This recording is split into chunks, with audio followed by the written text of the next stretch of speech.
ஒரு சாதாரண மெக்கானிக்கா இருந்தேன்னா குறுகிய காலத்துல இவ்வளவு தூரம் வளர்ந்துருக்கேன். இப்போ எனக்கு வாழ்க்கையில மேலும் உயரத்துக்கு இன்னொரு வாய்ப்பு கிடைச்சிருக்கு. அர்ச்சனா, பதவிக்காக காத்துட்டு இருக்கிறவங்க நிறைய பேர் இருக்காங்க. அப்படி இருக்கிறப்போ தேடி வர பதவியை தக்க வச்சுக்கிறதான புத்திசாலித்தனம். எத்தனை பேருக்கு இந்த மாதிரி ஒரு வாய்ப்பு கிடைக்கும்? இதை பார், சொல்றது நல்லா புரிஞ்சுக்கோ. போதும்னு நினைச்சிட்டா முன்னேற்றம் அதோட நின்றுடும். வாழ்க்கையில மேலும் மேலும் உயரணும், பெரிய இடத்துக்குலாம் போகணும், நம்ம ஆசைப்படணும், நினைக்கணும், அதுக்காக முயற்சி பண்ணணும். அப்பதான் நம்ம வாழ்க்கையில மேலும் மேலும் வளர முடியும். அதுக்காகவாது இந்த எலெக்ஷன்ல நான் நின்றுதான் ஆகணும் அர்ச்சனா. அதனால தயவுசெய்து என்ன தப்பா எடுத்துக்காத.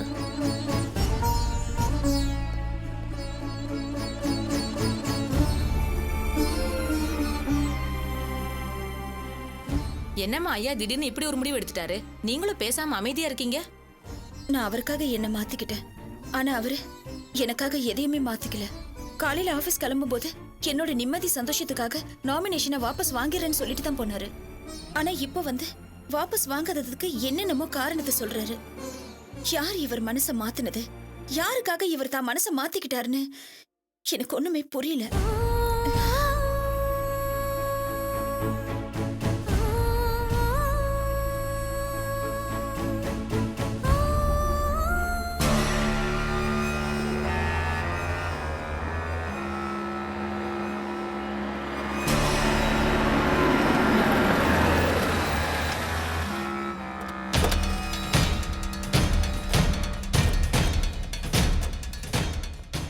வணக்கம் மாமா. பிஸியா இருக்காரா இல்ல ஃப்ரீயா இருக்காரா? பிஸி தான், கிளம்பிட்டு இருக்காரு.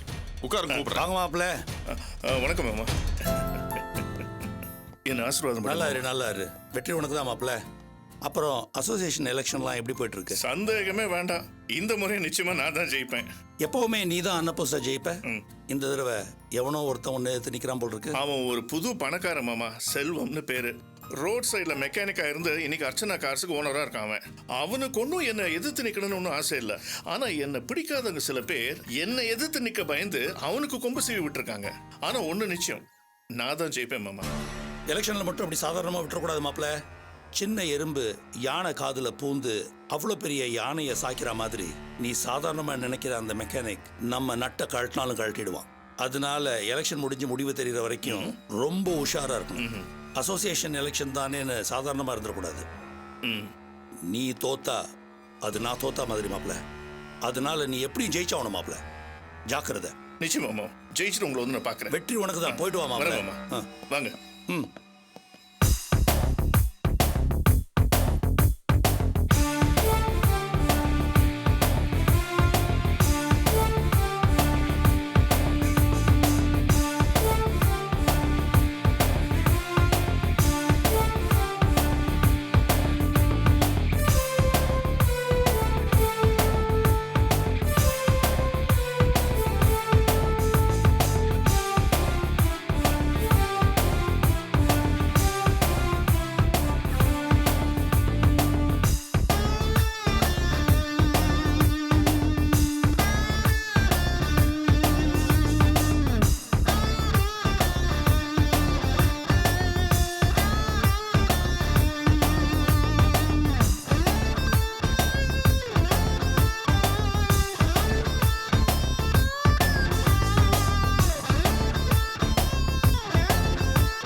இவங்க கிட்ட பணத்தை வசூல் பண்றதுக்குள்ள நாக்கு தள்ளிடும் போல இருக்கு.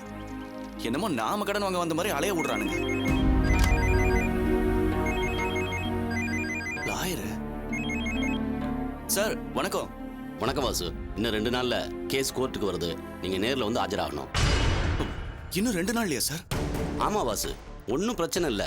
நீ ரேவதி 2 பேரும் மியூச்சுவல் அண்டர்ஸ்டாண்டிங்ல டைவர்ஸ் கேட்டிருக்கிறதுனால ஈஸியா கிடைச்சிரும். அப்புறம் நீ ஃப்ரீ பேர்டு தான். மறக்காம கோர்ட்டுக்கு வந்துடு. இதை இன்ஃபார்ம் பண்றதுக்கு தான் உனக்கு ஃபோன் பண்ணேன். மறந்துடாம வந்துடு, நான் வச்சிடுறேன். இன்னும் 2 நாள்ல சட்டப்படி எனக்கும் ரேவதிக்கும் விவாகரத்தா? நான் மறுபடியும் ரேவதியோட ஒண்ணு சேரவே முடியாதா? நான் ரேவதியோட சேர்ந்து வாழணும்னு நினைச்சதெல்லாம் கனவா போயிடுமா?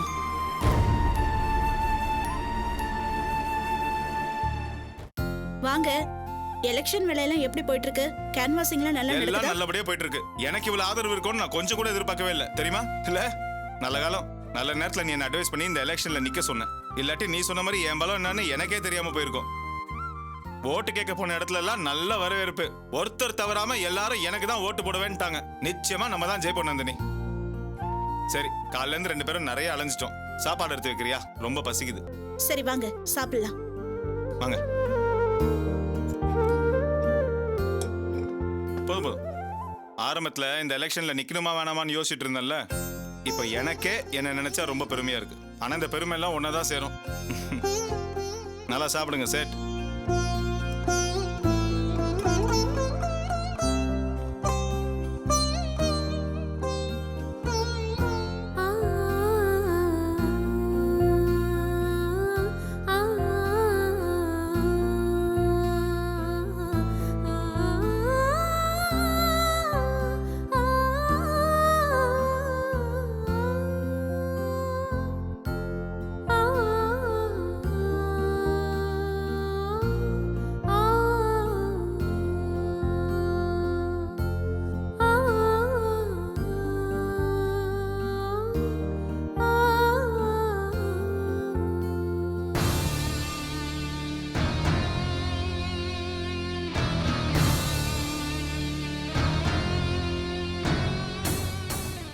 என்ன சேட், நானும் வந்ததுலேருந்து பார்த்துட்டு இருக்கேன், ஒண்ணுமே பேசாம அமைதியா இருக்கீங்க. என்னாச்சு? தப்பா நினைக்காதீங்க நந்தினி. செல்வம் இந்த எலெக்ஷன்ல ஜெயிக்கிறது ரொம்ப கஷ்டம். என்ன சேட், செல்வம் எலெக்ஷன்ல ஜெயிக்க போறேன்னு இவ்வளவு உற்சாகமா இருக்காரு. நீங்க என்னடானா இப்படி சொல்றீங்க? கேன்வாஸ் பண்ண போன இடத்துல என்ன நடந்துச்சு? எல்லாரும் ஓட்டு கேட்டு போகும்போது உங்களுக்கு தான் போடுறேன்னு சொல்லுவாங்க. செல்வம் ஃபர்ஸ்ட் டைம் எலெக்ஷன்ல நிக்கிறதுனால இதெல்லாம் உண்மைன்னு நம்பி ரொம்ப சந்தோஷத்துல இருக்காரு. ஆனா நிச்சயமா இந்த வாட்டியும் அந்த நமச்சிவாயம் தான் ஜெயிப்பாரு. செல்வத்துக்கு நமச்சிவாயத்தோட எதிர்கோஷ்டி ஆளுங்க கொஞ்சம் பேர் இருக்காங்களே, அவங்க ஓட்டு மட்டும்தான் விழும். நந்தினி, இந்த எலெக்ஷன்ல நான் ஜெயிச்சு தலைவர் ஆயிட்ட அப்புறம் சீஃப் மினிஸ்டர் தான் பார்க்க வேண்டியிருக்கோம்ல. ஆமா செல்வம்.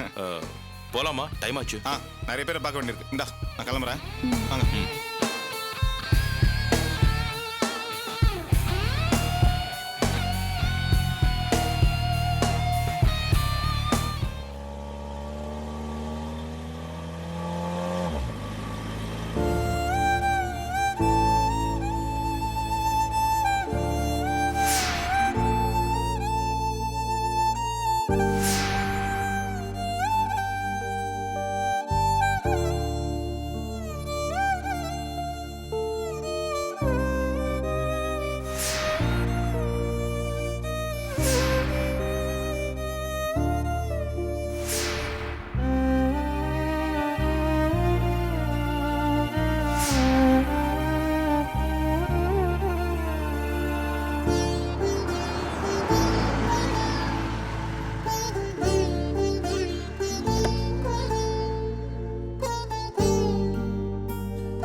வாசு, வாசு, வாசு, வாசு, வாசு.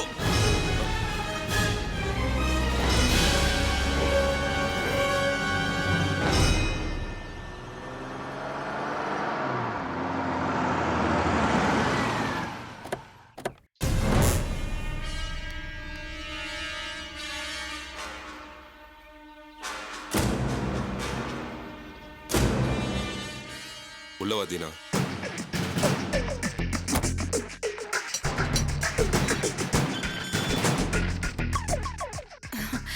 தினா வாப்பா. ஜெயந்தி தினா வந்திருக்கான். வா தினா. அண்ணே வாண்ணே, இந்த அம்மா. வா தினா. எதுக்குமா இதெல்லாம்? இருக்கட்டும் தினா, நீயும் மாப்பிளையும் 2 பேரும் ஒண்ணா வரீங்கல்ல, யாருக்கன்னு உங்க மேல பற்றக்கூடாது பாரு, அதுக்குதான். ஆமா அண்ணே, நீயும் இவரும் இந்த மாதிரி ஒத்துமையா எப்பவுமே சேர்ந்தே இருக்கணும். அதான் மாப்பிள்ள வர வேண்டிய இடத்துக்கு வந்துட்டார்ல, இனிமே அவரை யாராலையும் எங்கிட்ட இருந்து பிரிக்க முடியாது. உள்ள வாப்பா. வாங்க மாப்பிள்ள. ஹை மாமா. ஏய் ரம்யா குட்டி, என்னடா இவ்வளவு பெருசா வளர்ந்துட்ட? இத்தனை நாளா இந்த வீட்டுல நானும் அம்மாவும் இருந்தோம். பாதி நாள் நான் ஜெயில இருந்தேன், அம்மா மட்டும் தனியா இருந்தது. இப்படி எல்லாரும் ஒன்னா இருக்கிறத பார்க்கும்போது என் மனசுக்கு ரொம்ப சந்தோஷமா இருக்கு. ஆமா, நீங்களா இருக்கீங்க ஓகே. என் பையன் எங்க? அவன் அந்த சிவகாமி கிட்ட தான்டா இருக்கான். அவனை எதுக்கு அங்க விட்டு வந்த? அவன் உன் பேரன், நம்ம வீட்டுல தான் இருக்கணும். ஏய், அங்க இருந்து வந்தல்ல, வரும்போது அவனையும் சேர்த்து கூட்டு வந்திருக்க வேண்டியதானே, ஏன் விட்டு வந்த? ஐயோ அண்ணே, நாங்க வரும்போது அவனையும் கூட்டிட்டு வரலான்னு தான் இருந்தோம். ஆனா என் மாமனாரும் மாமியாரும் சேர்ந்து அவனை அனுப்ப மாட்டேன்னுட்டாங்க. அது மட்டும் இல்ல தினா, அவன் ஸ்கூல்ல இருந்து ஒரு நாள் வரும்போது நானும் இவளும் போய் கூட்டிட்டு வந்தோம். அங்க வந்து சிவகாமி எம்எல்ஏ யூஎல்ஏ அங்க வந்து போலீஸ் கிட்ட கம்ப்ளைண்ட் கொடுத்து எங்க கிட்ட சண்டை போட்டு அவனை திரும்ப கூட்டிட்டு போயிட்டா. என் அப்பா அம்மாவுக்கு இளமாற மேல பாசம் அதிகம். அவங்க 2 பேருக்கும் நிம்மதி தர விஷயமே அவன்தான். அவங்க கிட்ட இருந்து இளமாறனை பிரிக்கணும். அப்பான்ற முறையில இளமாறனை அவங்க கிட்ட இருந்து பிரிக்கிற உரிமை உனக்கு தான் இருக்கு. உனக்காக தான் நாங்கெல்லாம் காத்துட்டு இருந்தோம். நம்ம முறையா கோர்ட்டுக்கு போய் குழந்தைய அவங்க கிட்ட இருந்து பிரிச்சுடுவோம். அட என்ன மாப்பிள்ள நீங்க, இதெல்லாம் ஒரு சப்பா மேட்ரு. இதுக்கெல்லாம் கோர்ட்டுக்கு போகணுமா? அந்த பெருசுங்கிட்ட இருந்து என் பையனை எப்படி கூட்டிட்டு வரணும்னு எனக்கு தெரியும். இப்பவே போய் அவனை கூட்டு வரேன் பாரு. அண்ணே நில்லுடா, இப்பதான் ஜெயில இருந்து வந்திருக்க, வந்த உடனே பிரச்சனை பண்ணணுமா? ஆமா தீனா, நம்ம கோர்ட் மூலமா போறதுதான் நல்லது. எங்க அம்மா பெத்த புள்ளன்னு கூட பார்க்காம போலீஸ்ல கம்ப்ளைண்ட் கொடுத்து என்ன உள்ள தூக்கி வச்சுட்டாங்க. அதனால சட்டப்படி குழந்தைய அவங்க கிட்ட இருந்து பிரிக்கணும். அவங்க நிம்மதியையும் சந்தோஷத்தையும் கெடுக்கணும். மாப்பிள்ள, நல்ல விஷயத்த தள்ளி போடணும், கெட்ட விஷயத்த உடனே செஞ்சிடணும், இல்ல மனசு மாறிடும். எனக்கு இந்த போலீஸ் கோர்ட்டு ஜெயிலு இதெல்லாம் பழகி போன விஷயம். எனக்கு என் பையன் முக்கியம். இப்பவே போய் அவனை தூக்கிட்டு வரேன். டேய் தினா, வேண்டாம்டா, சொன்ன கேளுடா. மாப்பிள்ள சொன்ன மாதிரி சட்ட பிரகாரம் உன் பையனை சொந்தமாக்கிக்கலாம்டா. விடுமா, ஏற்கனவே என் பையனை நான் கடத்தணும்னு இத்தனை நாள் நான் ஜெயில இருந்துட்டு வந்திருக்கேன். இது வரைக்கும் எவன் அந்த வேலையை செஞ்சான்னு எனக்கு தெரியல.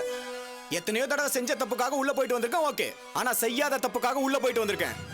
இதுக்கு மேலேயும் என் பையனை அங்க விட்டு வச்சா என்ன விட முட்டாள் வேற எவனும் இருக்க மாட்டான். இப்பவே போய் அவனை தூக்கிட்டு வரேன். தினா, தினா, தினா, தினா, சொன்ன சொன்னா கேளு கேளு. தினா. இன்னைக்கு தான் வந்திருக்க, பிரச்சனை வேணாம்டா. தினா, டேய் சொன்னா கேளுடா, வேணாம்டா. தினா, என்ன ஜெயந்தி, சொல்ல சொல்ல கேட்காம போறான். தைரியமா இருமா, அண்ணன் அவரோட குழந்தைய தானே கூட்டிட்டு வர போறாரு. அவருக்கு எல்லா உரிமையும் இருக்கு, யாராலையும் அவர் தடுக்க முடியாது. உன் பேரனை நம்ம வீட்டுக்கு கூட்டு வர போறாருமா, நீ வா உள்ள வாமா.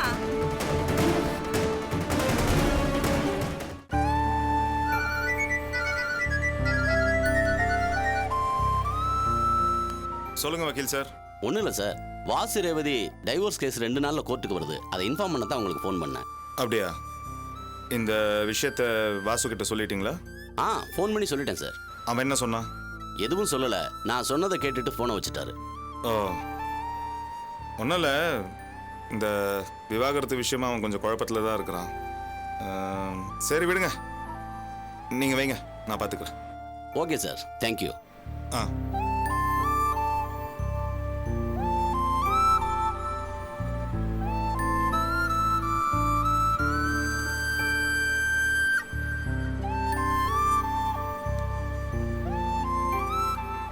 ஹலோ. நான் தான் பேசுகிறேன். சொல்லுங்க சார். வாசு அவன் சீட்டில் இருக்கானா? வாசு இல்ல சார், அவர் காலையிலேயே வசூலுக்காக தாமரை ஏரியா போயிட்டாரு சார். அப்படியா? ஆமா சார். சரி, அவன் வந்தானா எனக்கு உடனே ஃபோன் பண்ண சொல்லுங்க. சரிங்க சார். ம். காலையிலே பொண்ணுவன் ஏன் இது வரைக்கும் வரல?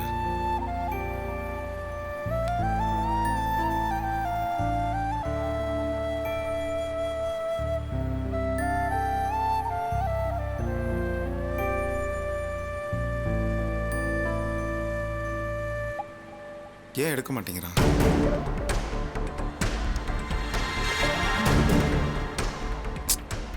ஃபோன் எடுக்காம அப்படி என்னத்தை பண்றான்?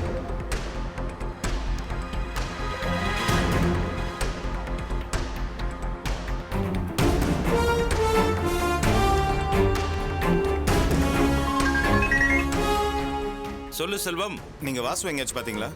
தாம்பரம் ஏரியால பார்த்தேன். என்ன விஷயம்? இல்ல காலையில தாம்பரம்க்கு தான் கலெக்ஷன் போறேன்னு சொல்லி போயிருக்கிறான். இன்னும் ஆஃபீஸ்க்கு வரல. நான் ஃபோன் பண்ணா ஃபோன் எடுக்க மாட்டேங்கிறான். அதான் ஒரே டென்ஷனா இருக்கு. ஏன், ஏதாவது பிரச்சனையா? ஆமா சேட்டு, அவனோட விவாகரத்து கேஸ் இன்னும் 2 நாள்ல கோர்ட்டுக்கு வந்துற போகுது. கண்டிப்பா விவாகரத்து கிடைச்சிரும்னு வக்கீல் சொல்றாரு. ஆனா இவனுக்கு அதுல ஈடுபாடு இல்ல.